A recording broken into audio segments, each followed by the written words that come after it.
So this is the leisure battery setup I'm going with in this Range Rover P38.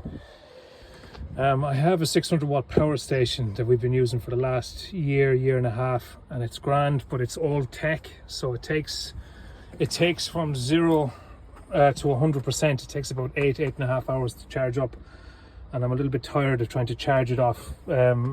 I had an inverter here for charging it, and I'm a little bit tired of you have to drive most of the day just to charge it up any little bit at all. I had a Victron 500 watt inverter here.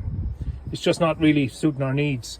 So I was going to go with a 120 amp hour battery, and then I said, you know what, go big or go home. So we went with a new style Life P04 300 amp hour battery, which is overkill for what we need. These are used in campers and stuff like that.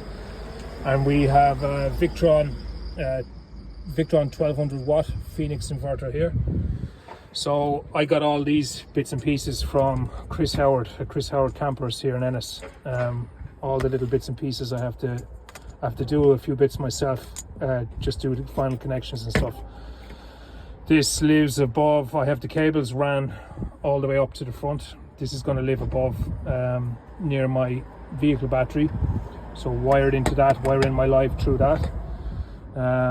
This is a buzz bar then, which will have standard fuses on it, and the idea of this is then that should your fuse blow, these actually light up to let you know. So I'm probably going to mount this back here somewhere out of the way, just so that when I lift up this wheel well cover I can see it.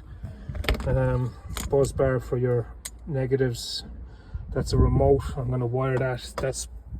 That's housed at the back of this inverter. I'm going to wire that up to a kill switch up here somewhere, and that'll kill power to that if I ever need to kill power. And this is the PC made me up.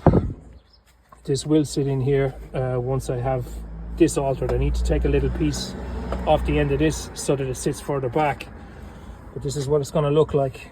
And before you ask why are the sockets done upside down, it's so that the cable will point upwards and it won't be interfering with your high-speed USBs or your C-type USBs down here.